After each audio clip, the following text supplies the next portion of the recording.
Lego continues to defy the odds in the toy industry. Let's bring in Lego CEO Niels Christiansen. Niels, I can't believe it's been 6 months since we last talked. Good to see you as always here. So really, one number among many that sticks out in this first half results is your sales. Simply sales, up 13% year over year against the backdrop of a struggling toy industry.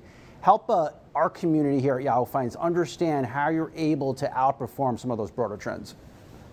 No, it's clearly taking market share in a toy market that's not growing right now, as you say, and it's about our brand standing really strong right now. We have a portfolio of products that cuts different age groups and different interests that really is performing very well. We've been increasing our store network. We've been investing behind Lego.com, and so I think it's all coming together and really helping us to take the share that leads to growth right now.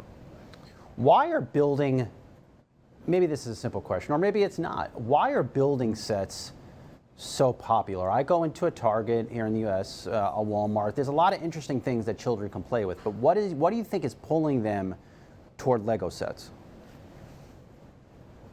I guess at the fundamental, it's really the creativity that is there. The fact that you can build, you can rebuild, you can take apart. It has longevity to it, and it really gives you this sense of the pride of creating something and showing you can do it, accomplishment while doing it, but also creating and build whatever you want to. So I think it does actually deliver on a lot of different things that actually makes it very good value and very, very fun to do.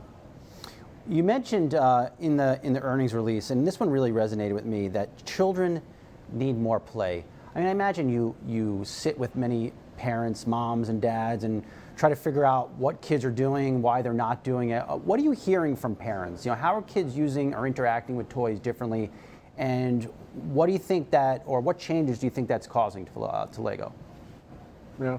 No, it's clear no matter whether we ask kids or parents, they would actually like kids to play more. I think the appreciation of the fact that playing allows you to gain some skills and to really develop your brain, but also a lot of skills that you need through life. I think that's actually well appreciated by parents, and kids really like it. So all are actually asking for more time to play, and when they play, parents would also really like kids to play in the physical world, to use their imagination and do stuff. And I think the Lego brand is just such a good bridge between digital and physical. We're present in both worlds. We can combine the two things, and the same Lego universe actually covers both. And I think kids really like that and really enjoys being able to jump that. So there's something I think we can do that is pretty attractive to kids.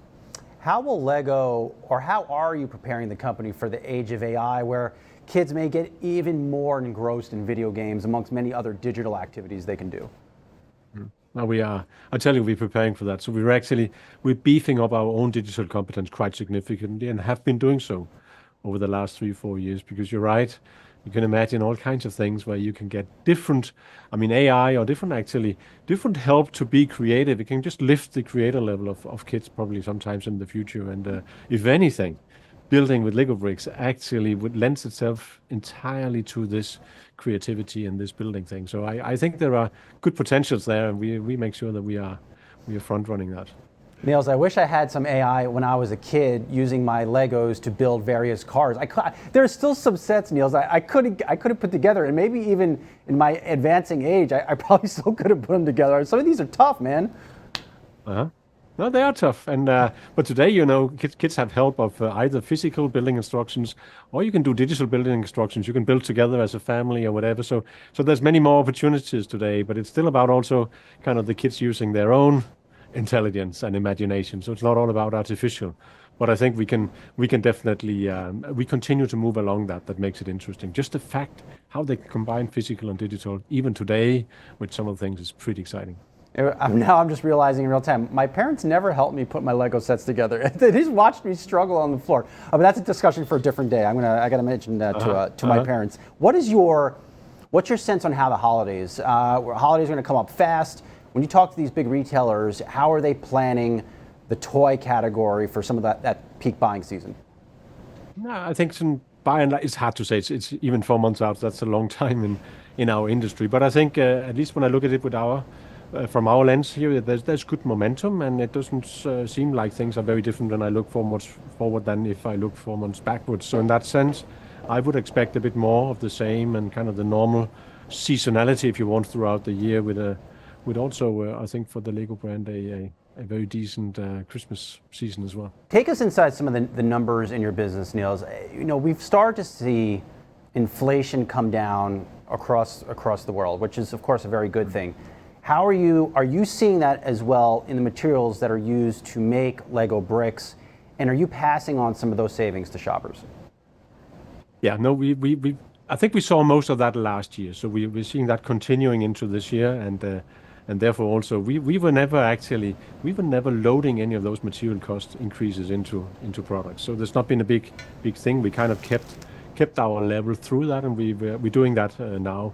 But we are also, if you think about the business and our materials, we're investing heavily into sustainable materials. So in this half year, we've actually buying 30% of all the resin or the raw material for Lego bricks have been what is called certified mass balance material. So material that has a very high element of non-fossil based materials in it. So either renewable or sustainable bio-based materials. So 30% of everything we have bought for raw material. That translates into 22% of a Lego brick on average being non-fossil or not being dependent on oil being pumped up from the ground. So we've been able to grow 13%, as you say, and we have spent less oil-based plastic for the same period. And that's a milestone for us to be able to grow while spending less fossil-based materials. That's a major thing. We've been investing heavily into that. Those materials are more expensive, obviously, than normal materials. And we've been able to do that and decided not to unload that cost either to consumers, to really make sure we are standing in there when trying to push the industry in the right direction on materials. So I think that's probably one of the biggest shout outs for this half year, apart from the financials. Then that's a big milestone. Do you think in our lifetime we will get that fully sustainable or renewable Lego brick? Yes. How do you get there? I think we've actually spent, if you go 5 years back, we spent some years really investigating. I think we were deep into 600 different materials to really figure out what would be the way forward to take the brick that you and I played with when we were kids and make sure that it's compatible with the one you buy tomorrow. And that's the case. That's not so easy with some of these new materials. So by really doing the groundwork, we've been able now to focus in on what we think is the path to a solution. And now we are investing heavily behind that. So getting to 30% this year, we're committed to increase that percentage again in the second half and into next year. I think there is a line of sight to us being 100% sustainable on materials by 2032, which is our ambition. So it won't be inexpensive, but we're committed to take that journey. That's good to hear. And lastly, before I let you go, you and I in the past have talked about your expansion plans in China. You've opened up retail stores there. I didn't see it mentioned in the earnings release. What are you seeing in terms of growth in China? Of course, that economy has slowed down. And then what do your expansion plans in China look like over the next 6 months? Right. It's clear we are growing rapidly in the US and in Europe. We are more flattish in China. I think that's even taking market share probably in China, where the economic environment is more strained.